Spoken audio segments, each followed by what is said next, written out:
Archbishop Hannan head coach Scott Wattigny. Coach, another year, we're getting going. How exciting is it just to, we're just the season's almost here. Yeah, no, I mean it's definitely. I feel like every summer it just gets the season approaches us a little bit faster, a little bit quicker than it was the previous summer. But no, we've had a great off-season program to this point. Um, we really dialed it back a little bit in June. We had 12 really solid workouts, and we're now cranking it up in July and really just ramping it up in terms of strength and conditioning, and also starting to introduce some of the things that we're going to do football related wise. But I'm excited, man. I mean, this is year 5 for me, and I really feel like our culture has really taken shape. I know it's been a process to build it to this point, um, but I really feel really confident in what we have here at this present moment. It's the last time I'll talk about last year, but I mean, it's pretty damn good. Yeah. Undefeated regular season. Yeah. You get a playoff win. Mm-hmm. Outside the run to the dome that this program has had, it's the best year in the history of Archbishop Sure. Hannan.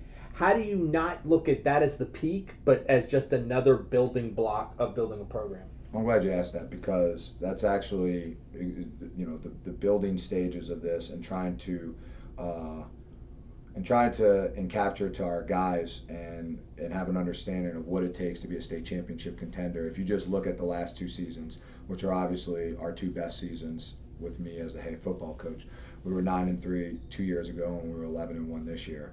But the key pivotal point for me, and when I'm looking at the progress and the progression of our program, is that second playoff game. We were 8 seed 2 years ago, playing the juggernaut De La Salle, the 1 seed. 52-14 was never in the game. Then you fast forward a year later, we're the 4th seed playing the 5th seed De La Salle, and we lose on a last second fake field goal. But it's your house. Yeah. Yeah. And so I guess what I'm getting at is, if you just look at the trend of the 2 years, right? You made it to the second round in both.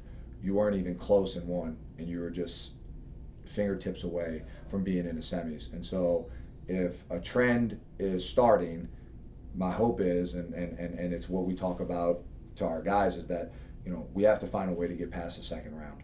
And I'm only as excited as you possibly can be for that opportunity, because I do think we're going to be in a position where we'll be able to have that opportunity to hopefully play for a semifinal game.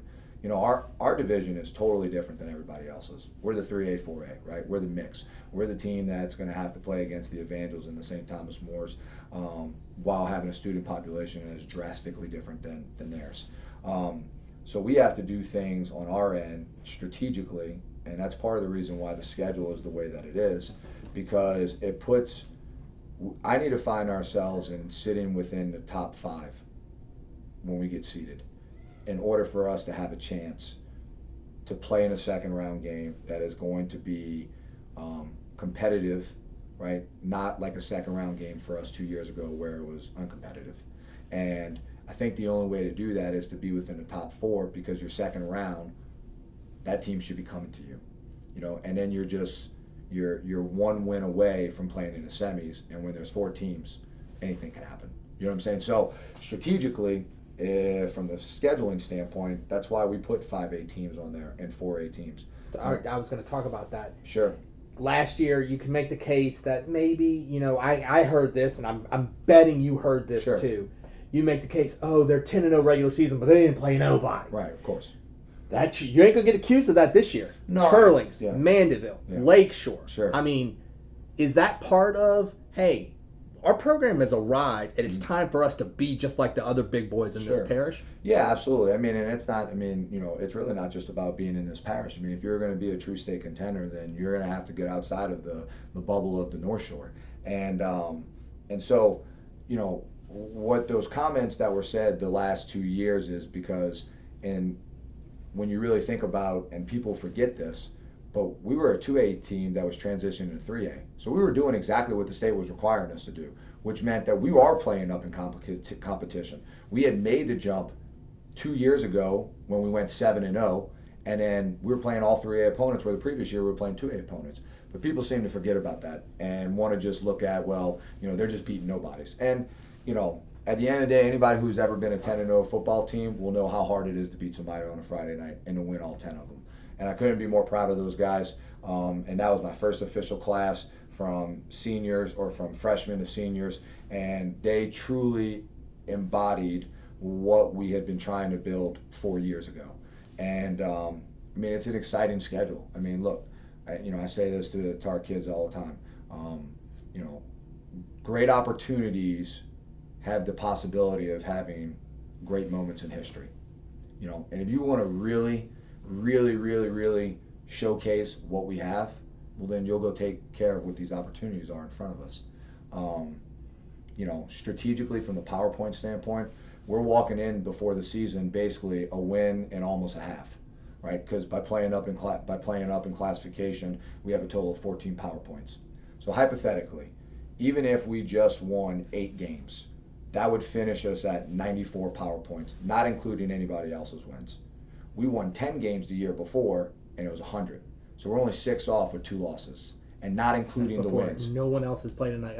And so for me, again, I'm looking at that top 4, right? What can we do to be in and secure in that top 4? And a great model to look at is St. Charles. I mean, St. Charles, I think last year was number 3 with a 7-3 record. But it was who they played. And so that's important. That's really important, especially in our division. Would I maybe be doing the exact same thing if I was in another division where I was playing similar competition and there wasn't such a disparity? Because ours is. The top 9, top 10 are competitive against each other. The bottom half, not so much. So you get past the first round, then it's like you move into the second round. It's like, well, who are you facing? Who's that opponent that you're going to be competing with in a second round playoff? And so for me, I feel more comfortable with having a team come to us in the second round than us go to somewhere else. 2 more schedule questions before we talk about the team. Could you see a way? Obviously, you can't get better than 10-0. Sure. Could you see a way to where this team maybe has 3 losses, 4 losses in the regular season, but come playoff time, may be in better shape and better prepared than last year's team was? Yeah, I mean, and when you just think about it, right, these same kids over the last 2 years were sophomores who have now going to have played in a combined of 5 playoff games. So from an experience standpoint, we got plenty of sophomores that were legit contributors to prior seasons, 2 years ago. So I feel really confident in the sense that if there's ever a team that can bounce back from a loss, right? Because that's essentially what you're asking me. If you lose, do you have it within you to come back and still compete and then find a way to win? Well, we're gonna find that out. I think in my heart, based off of what I know of our kids, I think that's more than doable. But I also think, call me crazy, right? 10-0, and we would shock the entire state if we went 10-0 again. But call me crazy. When a team believes, when they believe, and they win against the right team, and I'm going to use this as an example because you can go back to look at 2004 season, my senior year. We played Covington High School 4 years in a row, and all 3 of my 4 years we played them. We dominated those first 3 games. My freshman, sophomore, junior year. My senior year, we came up here and we lost to an unbelievable battle. They wound up winning the game. They wound up, I think, going 9-1 or 10-0 that season, and it was because who they beat. And they beat Holy Cross, and that confidence just carried with them through the rest of the season. So there's a part of me that says that if we get the right win, we are the 10-0 football team from last year. We are that same team. And so that hope, that confidence continues, and then you just have kids that starting to play just outside of themselves, and it's because it's a belief. When you walk out on the field and you just believe that you're going to get it done. And there's a key message that we say all the time. It's an expectation. Are you hoping to win or are you expecting to win? And if you're expecting to win, your chances of winning drastically increase. And so that's something that we're striving and really pushing towards, and our message throughout, before we actually start playing. Last one on the schedule before we finally, I know we got to get into the football Sure. thing. It's cool, and you worry about Hannan. I cover 12 teams that play football. I'm not going to lie here. It's kind of cool that we have some intermingling, Love it. like non-district wise. Do you, you're not concerned with trying to get gates for other schools, but it's going to be good gates for you with Lakeshore. Sure. You could maybe develop something with Mandeville. what went into that from a parish perspective? Did that come in your thought process Absolutely. at all? Absolutely. Yeah. I mean, look, all 12 schools you cover are in competition against each other. Period. End of subject. We're all competing. We want the best kids in every aspect, athletically and academically. And we have amazing schools in this parish. Amazing schools that offer a number of things to, for any kid that's looking for something. And so when I was looking at this, this was the prime time for us to really dive into this parish. It was a prime time for us to really take a look at, what can we do to establish ourselves here on the North Shore. Remember, we're the new kids on the block. You know what I'm saying? I mean, this is not our original home. Our original home is 50 miles away. And so we haven't had, in my opinion, since this school has opened up on this side, an opportunity to really start diving into the rest of the, to the North Shore and from a competitive standpoint.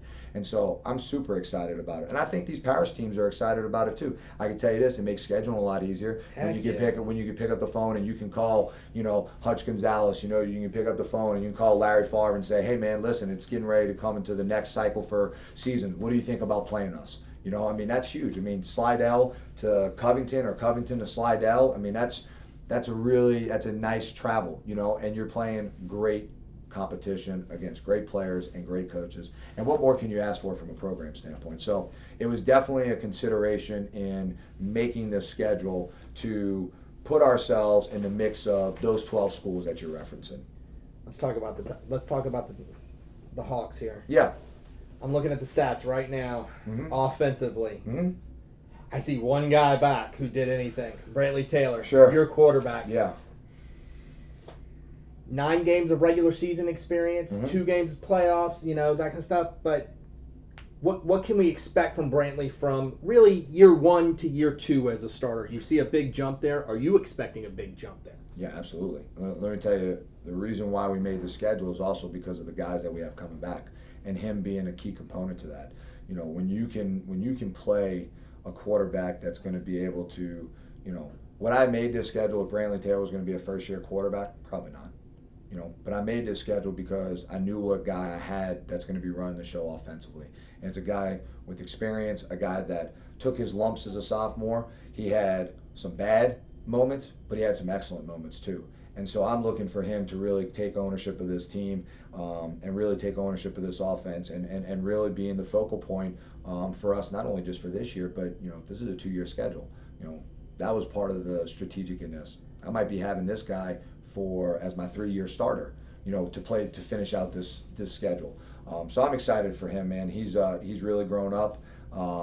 He did some really good stuff for us last year, and I thought, what better way to really immerse himself into that position at quarterback than how he was able to do it last year. He didn't have to just go all out into it. He had Dawson to be able to help supplement during times he was able to get, so it wasn't like just a clear cut, you're the guy. And I think that actually helped him. I think that helped him in his maturity process. And if there was one thing that I'm looking for him this year is his maturity. How is he going to be able to handle the bad breaks? And I think as a junior, that's a much easier task than as a sophomore.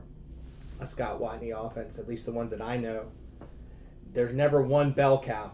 You got to have like 5, 6. Yeah. You're pulling running backs out of left field here. Yeah. Tell me, you lose all of them. Right. Tell me who's stepping up and is going to be a part of that rotation, because you have a rotation. That's right. What you do. Yeah. And I think, that's the defensive mindset for me is, what can you do? The more people you can put the ball into their hands, the better it is offensively, because the harder it is defensively. It's different when you have to tackle just one back who's 6'2", 220. Instead, you tackle a back that's 6'2", 220, which we don't have, but I'm just hypothetically right now. And then you have to, tackle the guy who's 5'8", 180, or 5'8", 170. That's a totally different skill set that you would use to stop that ball carrier, to stop that guy. So we do use multiple guys. A big guy that I think is going to make a big splash is Jake Domato. Jake didn't get a lot of attention because Brendan David got the attention because he was the featured back. But Jake did some really special stuff for us. And it got overshadowed because of the 10-0. It got overshadowed because he was the primary backup. But Jake's going to be an unbelievable player, and I would anticipate him being within the top in the top category within rushing, especially in the metropolitan area. He's going to be a feature guy for us. Another feature guy is Spencer Georges. He's our tight end / fullback, and we're going to use him in a number of different ways to really exploit defenses and really try to create some mismatches. He's a really good athlete. He's the brother of Carter Georges, who was a heck of a football player for us these last 3 years, and really looking to utilize his skill set to the best of his ability, which I think when he plays really well, the whole offense is going to play really well. We got Ezra Travers, who was really a complimentary guy to guys like Dawson and Jacob last year, but he can do it. He's a little scat kind of back that's really shifty, great hands, but he's a senior too, so he's coming with a lot of experience. From last year, he started every game for us. His stats don't show that, but we were able to utilize our run game a little bit more last year, where he was primarily a perimeter blocker, but this year he's going to be a guy that we're going to try to get the ball in space. And then we got another guy that's pretty similar to him.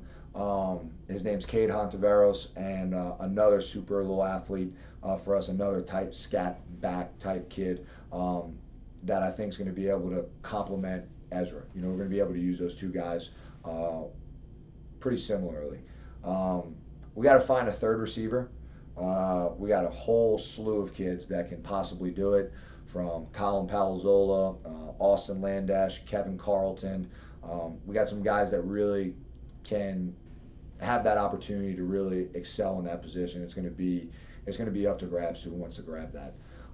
We also have Evan Bishak, who's really our true primary tight end, and how it plays out with Evan and the other three guys that I just mentioned, Austin, Kevin, and Colin, will really depend on what personnel and what formations we're going to use. Our hope is that we get to a place where we have 3 solid receivers and we have a tight end where we can be able to get into multiple personnel packages.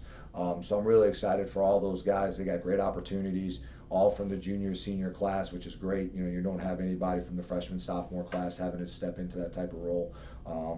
But those are going to be key pieces to components to what we're going to have to work with on offense. Offensive line wise, we lost some really, really solid just football players. And we're now, we bring back 2 with Nick Vaccaro and Grant Wyndham, and we got to find 3. Spencer was a part of that, in my opinion, because we played with a lot of tight end. So we really kind of, in my opinion, are returning 3 guys. But nonetheless, Nick Vaccaro, Grant Wyndham are going to anchor that offensive line for us. And we got guys like Ben Bonifay. We got guys like Jackson Bolner. We got guys like Charlie Vincent. Charlie's a kid that played for us as a defensive player 2 years ago, and then had some injury problems and took out this past year, and so we're really looking forward to having him back. Ben's a junior that really can step into that role for us at the offensive center. Jackson's a senior that played some quality time for us defensively. We now moved him to the offense because of the need situation. And we have some sophomores that I think are possibly that can, that'll push those guys. I like to have at least 7 offensive linemen. I think that's pretty normal for most coaches. But if you can have 7 guys that you feel really comfortable with, and I think you're in the right direction and moving in the right direction. We've had that the last 2 years, so I'm hoping that we're getting that same situation. Before we switch over to defense, give me a key here of, if we can do this, if we can do X defensively, I like our chances to be successful. Offensively or defensively? No, defensively. Okay. Well, we're going to have to stop the run. I think that's first and foremost. I think any quality defensive coach would say you got to be able to stop the run defensively to earn the right to get off the field on 3rd down. I'm really excited about the defensive line. They've been the lead horses for us over the last 4 years, and it's not by coincidence because I coach those guys. So they're going to get me every day of the week pushing them. And we got really 5 quality guys. Eli Caluette, who's going to be a 3-year starter. I moved Izzy from Carrera from linebacker down to defensive line. I needed somebody to really replace Fred Ravensteiner and Carter Georges from last year, just their experiences plus their leadership. And there's no two better guys than those two, and Eli and Izzy, to handle that for us. So they'll both be our anchor and our defensive ends. And then we have 3 kids that are in the junior class that'll be playing defensive tackle for us. Dalton Arseman, Mark Pennison, and Cullen Jennings. All 3 guys, fantastic athletes. Played a little bit here and there as sophomores, so got some experience. But are kids that really, for what we like to do defensively, are going to be able to help us out tremendously at that position. I need to find a 6th guy. You know, I usually try to play with 6, and we rotate those guys in and out just from a fresh standpoint. And also because, you know, my guys aren't overly big. You know what I mean? So, you know, they just can't take a pounding like somebody who's 6'2", 270. That's just not who they are. So I like to try and have at least 6, and I think we have some guys in that junior class that can help out at that position, you know, or finding the 6th defensive lineman. 2 backers. It's going to be led by Wyatt Coffey, our 2 inside backers. We play a split, so we got, you know, 4 backers, but we got 2 outside backers. We're a 1-high team. So our 2 inside backers are led by Wyatt Coffey, and then we got a guy, a junior, his name's Patrick Rist, and then a senior named Evan Wheat that's going to be able to really man down those 2 inside positions. Like to find a 4th guy. And again, I think I got some guys at that spot that'll push to become that 4th person from you know, an emergency standpoint. 2 outside backers. I got Jack Manson, who's a senior, Braden Neal, who's a sophomore, Grayson Pennison, who's a sophomore, and then a new acquisition that we got from Mandeville High School, who transferred over at the halfway point, is Bryce Gregoire. He'll be playing outside backer for us too. And so I actually, from a depth standpoint, I'm actually really solid there. I got 4 for 2 positions, so I really feel really confident in that spot right now. And then at the corners, I got Brian Sisson, who's a returning senior who saw plenty playing time last year. Joseph DeFranco, who saw some quality playing time last year. And we got a new player to come out this year who was primarily a baseball player, Jacob Billiot, a good little athlete that's going to add to that mix. Again, want to try and find a 4th guy, but having 3 for 2 at the corner spot is pretty good too. And then my free safety is Corey Robinson, and he previously played corner last year, but he's a guy who's going to really run the show for us defensively. He's a former quarterback that we moved last year. Him and Brantley actually were competing, and I felt that Corey could serve our team better at the corner spot. So he brings a lot of quarterback mentality to our defense, which from a free safety position as a 1-high safety team, you got to be that guy. So I'm really excited about just him being able to set the pieces that need to be put in place defensively. My last question. Yeah. Again, appreciate your time. We're going on 30 minutes here, so that I know football coaches' time is very valuable. I asked this question to Coach Buell at North Shore, and I think it's a good way to kind of wrap it up. I'm not going to ask for win losses or we could do this or whatever. Mm-hmm. I just want to know, what's your gut telling you about the 2019 Hawks? Like, if I had to pump you full of truth serum, what's your gut telling you, or your feel on what you got going into the season? We're going to shock a lot of people. We're going to shock a lot of people. I think we're going to prove what I believe in my heart to be true of what we've established here over the last 4 years. That's what my gut says.